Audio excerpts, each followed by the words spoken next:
ஓம் முருகா போற்றி போற்றி. என் அன்பு குழந்தையை, இன்று கார்த்திகை பௌர்ணமியில் நல்ல செய்தி கேட்கப் போகிறாய். இந்த பதிவை கேட்டு முடித்த 1 மணி நேரத்தில் உனக்கான நல்ல செய்தி உன் செவியில் கேட்கும். திருச்செந்தூர் முருகனை நம்பி கேள் தங்கமே. நினைத்த காரியங்கள் வெற்றி பெற வேண்டுமென்றால் ஓம் சரவணபவ என்று சொல்லு. நிச்சயம் உனக்கு திருப்பம் கிடைக்கும் தங்கமே. என் செல்வமே, விழுந்து விடுவேன் என்ற பயத்தோடு ஓடாமல் விழுந்தாலும் எழுந்து விடுவேன் என்ற நம்பிக்கையோடு ஓடு. வாழ்க்கையில் உனக்கு தடுமாற்றமே இருக்காது. பொறுத்தார் பூமி ஆழ்வார் என்பது அந்த காலம். இப்போது பொங்கி எழுந்தால்தான் இருப்பதையாவது காப்பாற்றிக் கொள்ள முடியும் என்பதுதான் இந்த காலம் தங்கமே.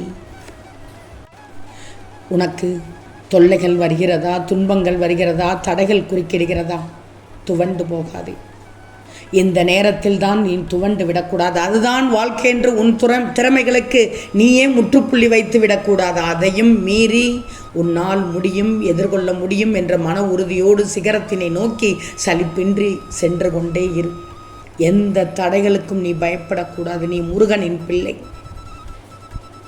எந்த தடைகளுக்கும் அஞ்சாதீர்கள், அவற்றை வரவேற்று கொண்டாடுங்கள். ஏன்னா தடைகள் தான் உன் திறமைகளை வெளிக்கொண்டு வரும். நெருக்கடியான காலகட்டம்தான் உன்னை அடையாளம் காட்டும். இந்த முருகன் என்ன சொல்ல வருகிறேன் என்று தெரிகிறதா? நல்ல விதைதான் நல்ல மகசூலை தரும். நல்ல பராமரிப்பு தான் எல்லா ஊட்டச்சத்தையும் தரும். நல்லதை நினைத்தால்தான் உனக்கு நல்லவை நடக்கும். நல்லதை செய்தால்தான் கதைகளில் கூட நாயகனாக முடியும். எனவே உள்ளத்தை தெளிவாக வைத்திருந்தால் உனக்கு வெற்றி நிச்சயம். முருகா, திருச்செந்தூர் முருகா, இன்றைய நாளை இனிமையாக தந்தமைக்கு நன்றி என்று சொல்லிவிட்டு எழுந்திரு. இன்றைய பொழுது உனக்கு நலம் தரும் விடியலாக இருக்கும். என் செல்வமே, தடையாய் நீ நினைப்பது எதுவும் தடையல்ல. தடையை கூர்ந்து பார். உள்ளே வழிகாட்ட இந்த திருச்செந்தூர் முருகன் நான் உண்டு. ஒவ்வொரு தடை கதவையும் நம்பிக்கையோடு தட்டிப்பார். உன் வாழ்க்கைக்கான புதிய வழி திறந்திருக்கிறது தங்கமே, திறந்திருக்கிறது. நீ மகிழ்ச்சியான வாழ்க்கை வாழணும்னா 2 வழிகள் தான் இருக்கு. ஒன்று, சூழ்நிலையை மாற்றிவிடு. இல்லைன்னா சூழ்நிலைக்கேற்ப நீ மாறிவிடு தங்கமே. மனக்கவலை என்ற நோயை மனதில் வச்சுக்கிட்டு நீ இன்னும் சரியாகவில்லையே என்று வருந்துகிறாய். நம்பிக்கையான காரியத்தால் மனக்கவலையை விட்டு ஒழித்துவிடு. மகிழ்ச்சி தானாகவே வந்து சேரும். தோல்வி, வலிகள், கஷ்டம், நஷ்டம் ஒவ்வொரு கட்டத்திலும் உன்னை செதுக்கும் உளியாக்கு. அந்த ஒவ்வொரு செதுக்கலும் உன்னை வாழ்வில் அழகாக்கும் சிலை. காயங்கள் எல்லாம் சாயங்களைப் போல நிறம் வெளுக்கக்கூடியவைதான். தாய் கட்டத்தின் ஆட்டத்தில் உள்ள வெற்றியும் தோல்வியும் போலத்தான். தாயக்கட்டத்தில் ஆட்டத்தை பற்றி அல்லவா வெற்றியே கிடைத்து விடுமா, தோல்வியே கிடைத்து விடுமா? பயங்கள் தான் வாழ்க்கையின் பாதியை அளிக்கிறது. உன் சொல்லிலும் செயலிலும் தெளிவாக இருக்கணும். தெளிவாக இருந்தால் உனக்கு வெற்றி நிச்சயமாக கிடைக்கும் தங்கமே.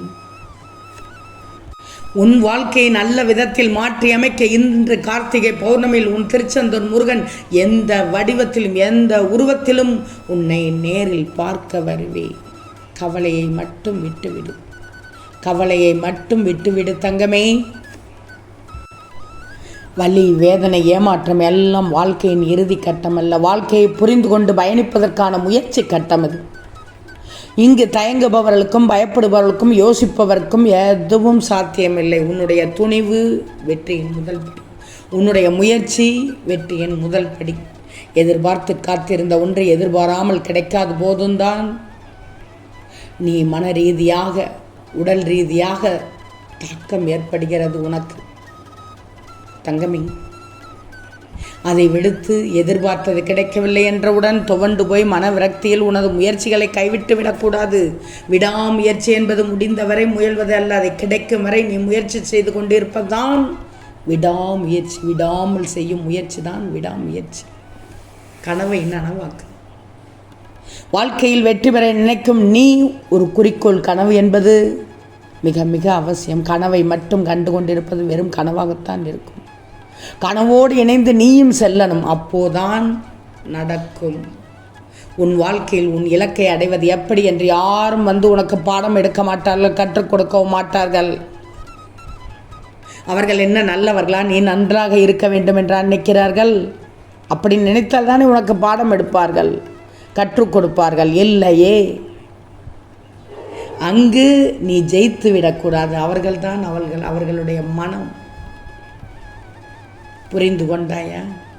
இப்போதாவது புரிந்து கொண்டாயா தங்கமே? செல்வமே, புகழை மறந்தாலும் நீ பட்ட அவமானங்களை ஒருபோதும் மறக்கக்கூடாது. ஏன்னா அது இன்னொரு முறை நீ அவமானப்படாமல் காப்பாற்றிவிடும் தங்கமே. செல்வமே, வினை விதைத்தவன் வினையை அறுப்பான், திணை விதைத்தவன் திணையைத்தானே அறுப்பான். வாழை மட்டையே தாழ்வான வாழ்க்கை. கீழ்மக்கள் தான். நாம் என்ன செய்கிறோம் என்று அறியாது கேடு நினைத்து கேடுதல் செய்பவர்களே மன்னிப்பு கிடையவே கிடையாது. தன் வாயில் அவன் மண்ணை போட்டுக் கொள்வான், அவ்வளவுதான். திருந்தாத ஜென்மம். அவர்கள் இருந்தென்ன புண்ணியம் தங்கமே. யாரையும் நம்பாதே என்று தான் சொல்கிறேன். உன்னுடைய வாழ்க்கை சிறக்க வேண்டுமென்றால் வெற்றி தப்பே செய்யாததால் வருவதில்லை, ஒரே தப்பையும் மறுபடியும் செய்யாததால் வருவது. மற்றவரை வீழ்த்துவதோ தாழ்த்துவதோ உனது வாழ்க்கையின் நோக்கமாக இருக்கக்கூடாது. நீயும் முன்னேறி மற்றவர்களை முன்னேற்றுவதுதான் உனது வாழ்க்கையின் நோக்கமாக, லட்சியமாக இருக்கணும். அப்படி மட்டும் நினைத்துவிடு. நீ விரும்பிய வண்ணம் வாழ்க்கையை அமைத்து கொள்ள நான் உனக்கு துணை புரிவேன். இந்த முருகன் என் செல்வமே. திருச்செந்தூர் முருகன் சரியானதை சொல்கிறேன் கேள். சரியான இடத்தில் உனக்கு சரியான மதிப்பு கிடைக்கும். நீ ஒரு இடத்தில் மதிக்கப்படவில்லை என்றால் கோபப்பட வேண்டாம். நீ தவறான இடத்தில் இருக்கிறாய் என்றுதான் அர்த்தம். உன் மதிப்பை அறிந்தவர்கள் உன்னை பாராட்டுவார்கள். உன் மதிப்பை யாரும் பார்க்காத இடத்தில் ஒருபோதும் தங்கவே வேண்டாம். உன் மதிப்பை எப்போதும் உணர்ந்திரு, வாழ்க்கை சிறப்பதற்கு. தங்கமே, உனக்கு ஞாபகமும் அவசியம், மறதியும் அவசியம். தன்னம்பிக்கை மனதில் இருந்தால் போதும். வாழ்க்கையில் உயரத்தில் பயமின்றி நீ சென்று கொண்டே இருப்பாய். இறுதியாக சொல்கிறேன், கேட்டுக்கோ. இன்றைய கால ஓட்டத்தில் பிரிவுகள் சாதாரணமாக இருந்து கொண்டிருக்கிறது. வாக்குவாதங்களை தவிர்க்கப்பார். சொன்ன சொல்லையே பிடித்து தொங்காதே. கோபம் அதிகமானால் பேசுவதை தள்ளி வச்சுக்கோ. சரியான நேரத்தில் இந்த பதிவை சொல்கிறேன், கேட்டுக்கோ. பேச்சுக்கள் அதிகமானால் நீ மௌனத்தை கையில் எடுத்துவிடு. செய்த தவறை காலம் முழுதும் சுட்டி காட்டி நோகடிக்கக்கூடாது. நானும் பல தப்புகளிலிருந்து பாடம் கற்றேன் என்று ஒத்துக்கொள்ளணும். மன்னிப்புகளை வழங்க எப்போதும் மறுக்காது. வீட்டிற்கு வந்தவர்களை மனம் மகிழ வரவேற்க பழகிக்காது. அது யாராக இருந்தாலும் சரி, பகைவனாக இருந்தால் கூட சரி என்று தான் சொல்கிறேன். மனம் மகிழ வரவேற்க பழகிக்கோ. நன்றிகளை கூற நொடி நேரமும் காலதாமதம் செய்யாதே தங்கமே. எனவே பல பேரோட வாழ்க்கையில் வெற்றிப்படிகளை முன்னேற விடாமல் தடுக்கும் முட்டுக்கட்டை அவர்கள் வாய்தான். எனவே ஒரு சிலவற்றை ஆராய்ந்து மனதை பண்படுத்தி புண்படுத்தி கொள்வதை விட அனைத்தும் நமக்கான படிப்பினை என்று எடுத்துக்கோ. உன் வாழ்க்கை சிறப்பாக இருக்கும். இன்றைய நாள் உனக்கு இனிமையான நாளாக விடிந்துள்ளது. உன் முருகன் நான் பார்த்துக் கொள்கிறேன் தங்கவே. ஓம் முருகா போற்றி போற்றி.